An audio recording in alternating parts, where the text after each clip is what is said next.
আমি অবাক হয়ে গেলাম। শোনো বাঙালি হিন্দু, তোমাদের বলছি সোমবার দিন পয়লা জানুয়ারি, কিন্তু মনে রাখবেন পয়লা জানুয়ারির দিন সকলে কার্ড দেয়, পয়লা বৈশাখের দিন ছোটরা গিয়ে বড়দের প্রণাম করে আশীর্বাদ নেয় না যে আজকে বছরের প্রথম দিন, আমরা জীবনে বছরের প্রথম দিনটা শুরু করছি বড়দেরকে প্রণাম করে। পয়লা বৈশাখ যদি তোমরা বছরের প্রথম দিন বলে মানো, তাহলে যে পয়লা বৈশাখকে বছরের প্রথম দিন বলে মানো, সেই পয়লা বৈশাখে হাতে রক্ত মেখে নাও তোমরা। তাহলে বছরের শুরুতে যদি হাতে রক্ত মেখে নাও, সারা বছর তোমরা ভালো করে কাটাবে কি করে? সারা বছর তোমাদের রক্ত হাতে মেখেই কাটাতে হবে, সুখের মুখ তুমি দেখতে পাবে না। মনে রাখবে, পৃথিবীতে দাঁড়িয়ে মানুষের মাঝে মানুষের সাজে ভগবান বেশে দাঁড়িয়ে মানুষের দরজায় যা প্রচার করে গিয়েছিল, মানুষ তার কথা সেদিনকে গুরুত্ব দেয়নি বলে কলিযুগের জীবের এত দুর্দশা। গত 3-4 দিন আগে একটা বড় দিন চলে গেছে, বড় দিন নয়, সাহেবের বড় দিন, তাকে বলে 25শে ডিসেম্বর। আচ্ছা না, ওরে মদ আর কেক। হ্যাঁ, যীশু খ্রিস্ট নিজে লজ্জা পেয়ে গেছে, এরা কি করছে আমার দিকে দেখো।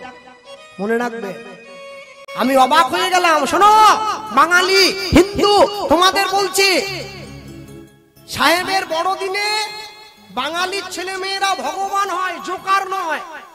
তোমাদের ছেলে মেয়েকে লাল টুপি পরিয়ে একটা বড় দাড়ি লাগিয়ে জোকার বানিও না, পারলে রাম বানাও, পারলে কৃষ্ণ সাজাও। জোকার সাজিয়ে বসিয়ে ছেলে মেয়েগুলোকে বসিয়ে রেখে বড়দিনে বাড়ির মেয়ে গিয়ে বাবার কাছে আবদার করছে, একটা কেক এনে দাও, কেক খাবো। বাবা বলে কেক দিয়ে কি হবে, এটা কি আমাদের নাকি, এটা খ্রিস্টানদের? হাত তুলে বলতে পারবেন 25শে ডিসেম্বর একটা বড় তিথি ছিল, ওটা কি তিথি কার জানা আছে? আপনারা বলবেন? হ্যাঁ, পূর্ণিমা। আর কি ছিল একটা বড় তিথি? এবছর 25শে ডিসেম্বর একটা বড় তিথি ছিল বাঙালিদের, যার নাম হচ্ছে তুলসী পূজন দিবস। ওটা ওই দিনে পড়েছিল, ওটা কেউ পালন করেনি, সকলে বড়দিনের আনন্দে মাতোয়ারা হয়ে গেছে। আরে বড়দিন তোমরা পালন করবে কেন? আমাকে অনেকে বলেছে, তুই কেক খাবি না? নিরামিষ কেক তো, ডিম ছাড়া বাজারে বেরিয়ে গেছে। আরে খাবো, কেকও খাবো, ফিস্টিও করব, তবে শর্ত একটা আছে। কি শর্ত? আমি যেদিন দেখবো খ্রিস্টানরা তাদের গির্জায় গিয়ে কৃষ্ণ পূজা করবে, রামের পূজা করবে, আমিও সেদিন থেকে বড়দিন পালন করব। তারা তো করে না, দুর্গাপূজার অষ্টমীর দিন খ্রিস্টানরা সেজে গুজে তো বেরোয় না, তুমি কেন বড়দিন পালন করবে? বাঙালি বড়দিন পালন করবে কেন? হুজুগে বাঙালি সব, হুজুগে বাঙালি হুজুগে মেতে গিয়েছে, বড়দিন পালন করছে না। তোমার জীবনে দুঃখ দুর্দশা চরম ভাবে নেমে আসবে। মনে রাখবে, সব সময়ের জন্য পৃথিবীতে যত মানুষকে দেখছো তোমরা, আমেরিকা, ইউরোপ, রাশিয়া, চীন, জাপান, যত মানুষকে দেখছো, এই সমস্ত মানুষ না ভারতবর্ষের মানুষকে দেখে তারা শিক্ষা নিয়েছে। যে ভারতবর্ষের মানুষ জগতে সবাইকে শিক্ষা দিয়েছে, আর তোমরা সেই দেশের মানুষ হয়ে অপরকে নকল করে জীবন কাটাচ্ছ। সুদামা কৃষ্ণ চলে গিয়েছে সন্দীপুনি মুনির আশ্রমে, আর সেই সন্দীপুনির মুনির আশ্রমে আরেকজন ছাত্র পড়াশোনা করতে আসছে, যার নাম হচ্ছে সুদামা। সুদামার বাড়ি কোথায়? সুদামার বাড়ি ছিল বিদর্ভনগর, যেই জায়গাটা বর্তমান গুজরাটের অন্তর্গত। জায়গাটার নাম হচ্ছে পূর্বান্দর, কলকাতা থেকে প্রায় 2300 কিলোমিটার দূরে সুদামার বাড়ি। হ্যাঁ, ভক্তমন্ডলী, ভক্তিমতী মায়েরা, সুদামা এসে গিয়েছে গুরুদেবের আশ্রমে, আর ওদিকে কৃষ্ণ বলরাম আগের থেকে গিয়ে দুই ভাই বসে রয়েছে গুরুদেবের আশ্রমে। আচ্ছা বলুন, সুদামা তো গরিব, কৃষ্ণ বড় লোক, একই স্কুলে পড়াশোনা করতে গেছে। আমরা এখান থেকে শিক্ষা পাই, তখনকার দিনে শিক্ষা টাকার বিনিময়ে দেয়া হতো না, শিক্ষা মানুষের অন্তরে প্রচার করে দেয়া হতো, যার জন্য কৃষ্ণ সুদামা একই স্কুলে থেকে ধনী গরিব হয়েও একই সঙ্গে পড়াশোনা করতে পেরেছে। এখনকার দিনে সেটা হয় না, বড় লোকরা আলাদা স্কুলে যায় আর গরিবরা কমাদামি স্কুলে যায়। বড় লোকরা গিয়েছে আলাদা স্কুলে, কৃষ্ণ বড় লোক, সে চাইলে বড় স্কুলে যেতে পারতো, কিন্তু যায়নি, একই সঙ্গে পড়েছে। আর যখন গেল, ওই যে গিয়ে একসঙ্গে বলরাম আর কৃষ্ণ, সুদামা দূরে দাঁড়িয়ে দেখছে সন্দীপন মুনিকে প্রণাম করছে। হ্যাঁ, আর যখন দূরে দাঁড়িয়ে তখন দেখলো, সঙ্গে সঙ্গে হাতটা ধরে নিয়েছে মুনিবর, এসো সুদামা, আমি তো তোমার জন্য অপেক্ষা করছিলাম। কৃষ্ণ মনে মনে ভাবছে, বা ছেলেটা তো মন্দ নয়। হাত ধরেছে, তিনজন গুরুদেবের কাছে গিয়ে বসেছে। আর গুরুদেবকে কি বলছে জানো? বলি জয় জয় শ্রী গুরু, গুরু আমার প্রেম কল্প তরু। জয় জয় শ্রী গুরু, গুরু আমার প্রেম কল্পতরু। বড় অদ্ভুত অদ্ভুত যাক পরকাশ, অদ্ভুত যাক পরকাশ, বড় অদ্ভুত যাক পরকাশ, বড় অদ্ভুত যাক পরকাশ। এই পদাবলীটা লেখা হয়েছে কদিন আগে, আর যেটা বলছি অনেক পূর্বে, তবে এই গানটা এখানে গাওয়া যায়। শ্রী গুরু রূপে অদ্ভুত প্রকাশ, শ্রী গুরু রূপে অদ্ভুত প্রকাশ।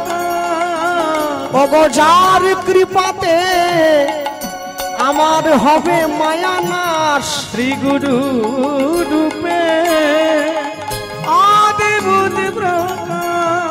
ইহলোচন আনন্দ ধাম, নিতাই গৌর প্রেমানন্দ হরি বল। আনন্দ ধাম আমার হিয়া অজ্ঞান ওগো তিমির বড় জ্ঞান, হে জ্ঞান তিমিরা বড় জ্ঞান। সুচন্দ্র কিরণে করুণা, আমার সুচন্দ্রকে রণে করুণা। আমার অজ্ঞান আধার দূর করেছে, আমার অজ্ঞান আধার দূর করেছে। আমার অজ্ঞান আধার দূর করেছে, আমার অজ্ঞান আধার দূর করেছে।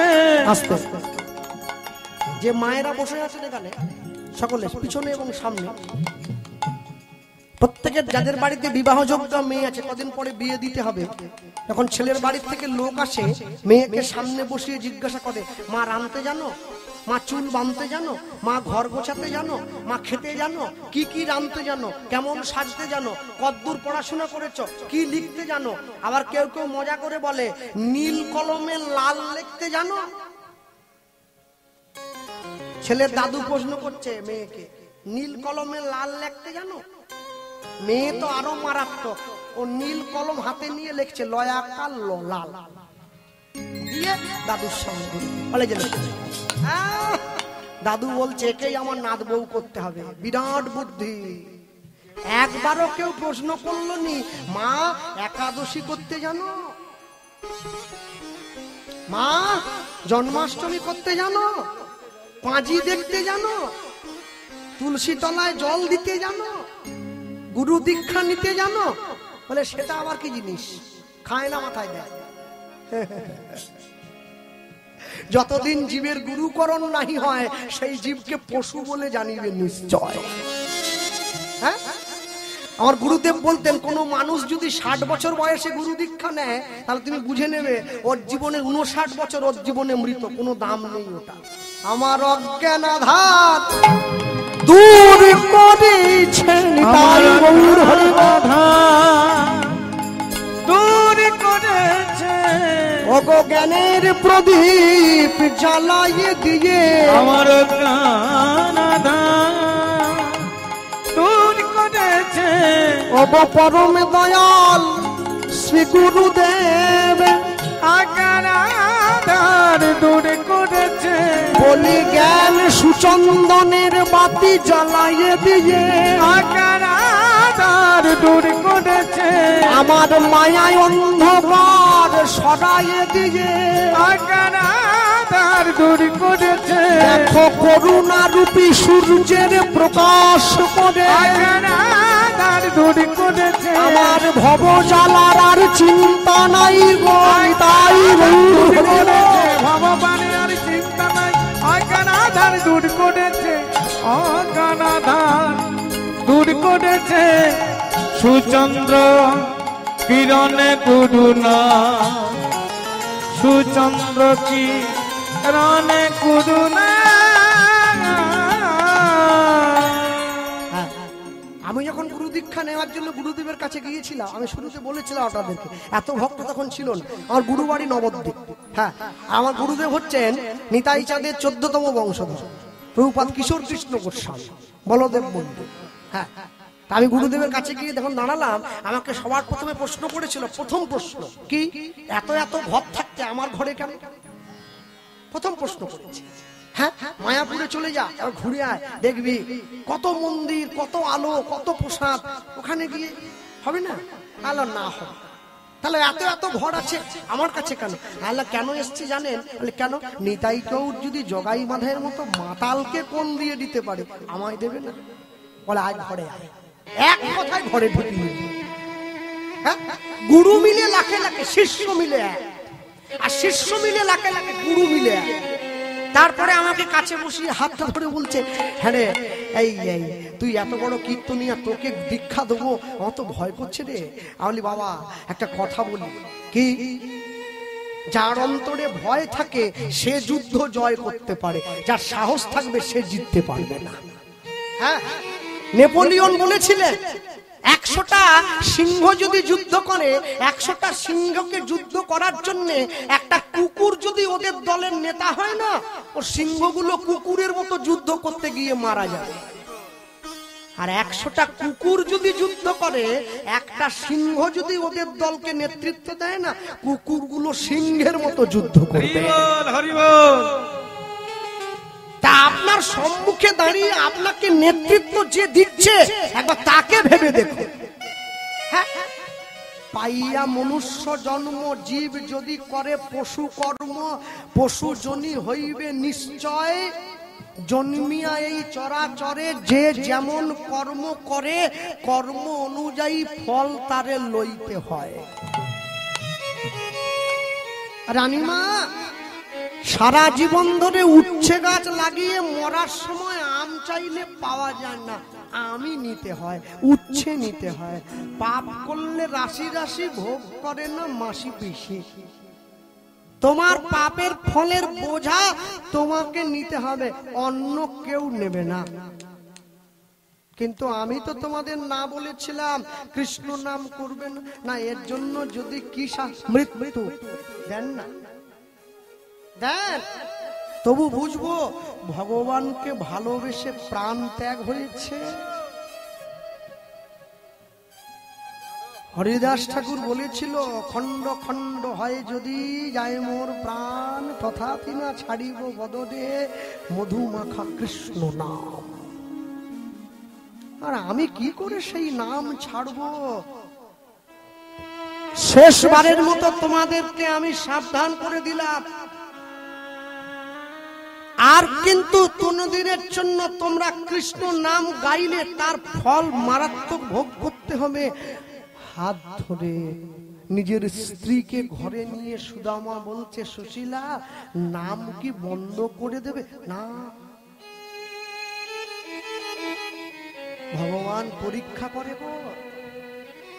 শেখরার দোকানে পুরনো সোনাটা বিক্রি করতে গেলে দোকানদার আগুনে পুড়িয়ে সোনার খাদটাকে বাদ দিয়ে তারপরে সোনাটা নেয়।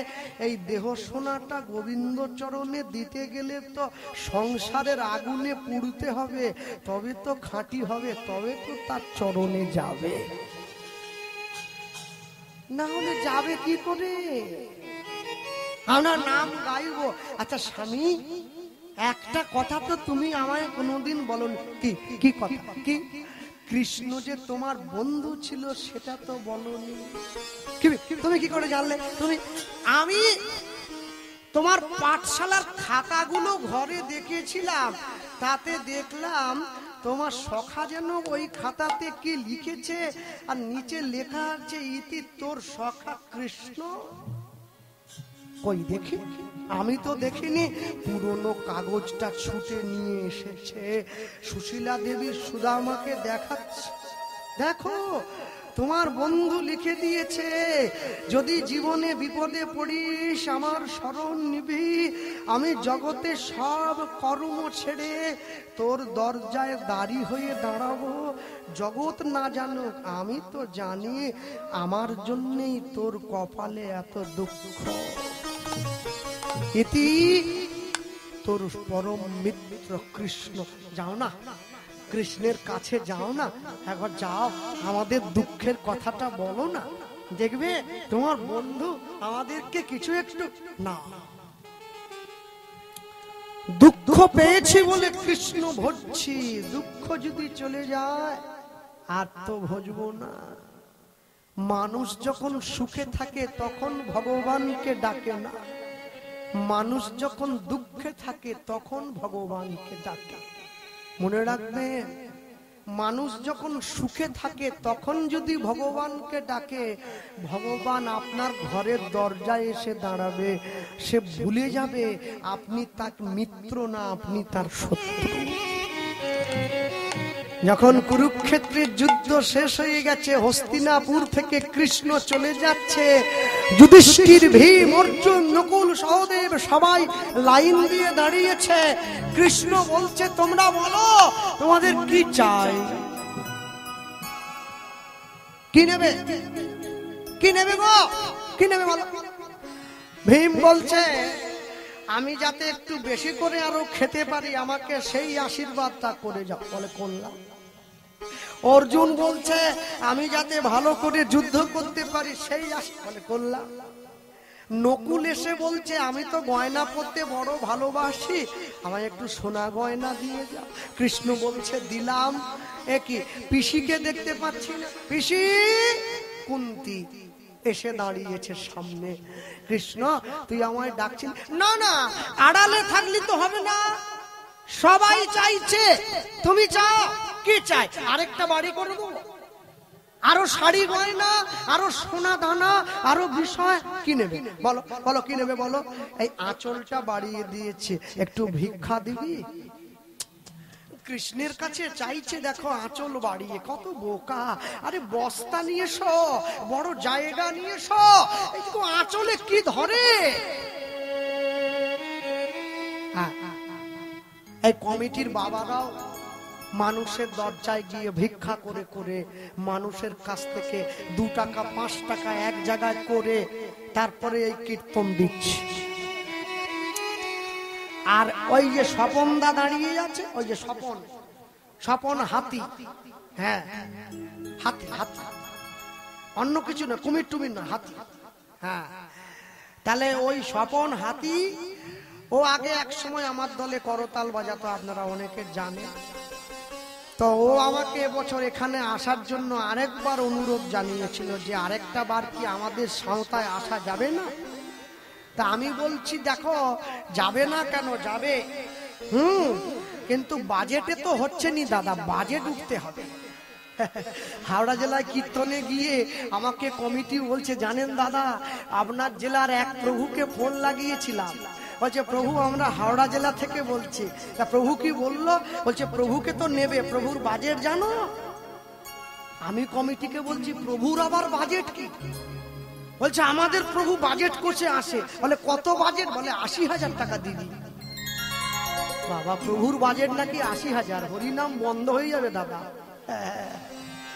যাই হোক, আমি তো আর প্রভু নয়, আমি শুধু প্রভু নয়। তো আমাকে বললো যে এবছর আসতে হবে। তো ওকে আমি বললাম এ বাজেটে তো গোপাল কৃষ্ণ পাল হচ্ছে নি দাদা। বলে না হলেও আরেকবার অন্তত হোক। তো যাই হোক, ওর ভালোবাসায় আবার এসেছি, ভক্তদেরও অনেক ভালোবাসা, গতবারও এসেছিলেন। তাই কমিটির বাবারা আপনাদের কাছে যাবে ভিক্ষার জন্যে। না না, ছটফট করবেন নি, জায়গায় বসুন। আমি ভিক্ষার কথা বললেই লোকে লুঙ্গি ধরে উঠে পড়ে, বলে জায়গাটা রাখ, বাইর থেকে আসে। না, যার ইচ্ছা হবে না সে দেবেন না, কিন্তু বসুন, বাইরে লাগানোর দরকার নেই। আপনারা যান, এক এক করে সকলের কাছে যাবে। এত বড় মহতি হরিবাসর, এত ভক্তের প্রসাদের ব্যবস্থা, এত ভক্তের সেবা, এই চালাতে গেলে ভক্তদের অনুকম্পা প্রয়োজন। আপনারা ওদের ঝুলিতে দান করবেন। আর যদি কেউ একটু বেশি মনস্থ করে থাকেন, 50 বা 100, সেটা আমার হাতে দেবেন। আমি কথা দিচ্ছি বাড়ি নিয়ে যাবনি, ভগবান আমার অভাব দেয়নি, মোটামুটি সুখে দুঃখে আমার চলে যাচ্ছে। বাড়িতে কেউ নেই, আমার বৃদ্ধ মা আর আমি, এই দুজনের সংসার। আমাদের আপনাদের পয়সা এইভাবে নিয়ে যাব না। যদি কেউ বেশি দিতে চায় আমার হাতে দেবেন, আমি সাগ্রহে সেই দান কমিটির হাতে তুলে দেবো। নিতাই গৌর প্রেমানন্দ। হরি বল, হরি বল। হ্যাঁ, যান, আপনারা সকলের কাছে যান। আর মনে রাখবেন, ইহ জগতের ব্যাংকে তো অনেক টাকা রেখেছেন, ভগবানের ব্যাংক হচ্ছে ওই যেটা আপনাদের ঘরে যাচ্ছে। এরা এই টাকা নিয়ে মেয়ের বিয়ে দেবে না, ভক্তর সেবা দেবে, বৈষ্ণব সেবা দেবে, মানুষের সেবা দেবে, নরনারায়ণ সেবা দেবে, গুণীজনের সেবা দেবে। ভগবান এসে বসেছে আপনাদের দ্বারে। মানুষ জীবনে ভিক্ষা করে দুবার, পিতামাতা শ্রাদ্ধের সময় আর মেয়ের বিয়ের সময়। আরেকবার ভিক্ষা করে বাড়িতে কীর্তন দেওয়ার সময়। তাই এই ভিক্ষা ভগবানের জন্য। এ দান কেহ নাহি নিবে কেড়ে, যতই করিবে দান ততই যাবে বেড়ে। নিতাই গৌর প্রেমানন্দ। হরি বল, হরি বল। কুন্তি এসে দাঁড়িয়েছে, কুন্তি এসে দাঁড়িয়ে আঁচলটা বাড়িয়ে দিয়েছে। কৃষ্ণ দিবি বাবা, কি দিতে যদি হয় আমাকে দুঃখ দিয়ে যা। কৃষ্ণ দাঁড়িয়ে পড়েছে, পিসি কি চাইছো তুমি? দুঃখ চাইছো? জগতে কেউ তো চায় না। বলে আমি চাইছি, কেন জানিস? সুখ পেলে তো আমি তোকে ভুলে যাব, দুঃখ পেলে তো তবেই মনে রাখবো। সুদামা নিজের স্ত্রীকে বলছে, জানো তো, দুঃখ যদি পাই আমি তবেই ভগবানকে ডাকবো। প্রভু, দুঃখ তুমি আমায় দিও, দুঃখে আমি বড় খুশি। আর সুখ তুমি তাকে দিও যাকে আমি বড্ড ভালোবাসি। দাঁড়িয়ে রয়েছে সুদামা, আর স্ত্রী স্বামীর হাতটা ধরে বলছে, না না না, তুমি যাও না, একবার গোবিন্দের কাছে যাও। শুনেছি তোমার বন্ধু নাকি মথুরার রাজা, দ্বারকার রাজা হয়েছে, দ্বারকাধিপতি কৃষ্ণ। একবার যাও, রাজার তো অনেক সম্পদ, যদি আমাদের কিছু দেয়। বেশ, সুদামা বলছে, এমনি এমনি যাব, এমনি এমনি। হ্যাঁ, চলা।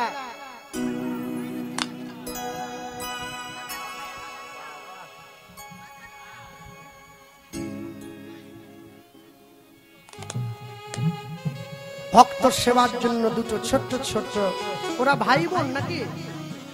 দুজন বোন। ও আচ্ছা, প্যান পরেছে তো চিনতে পারছি, দুই বোন।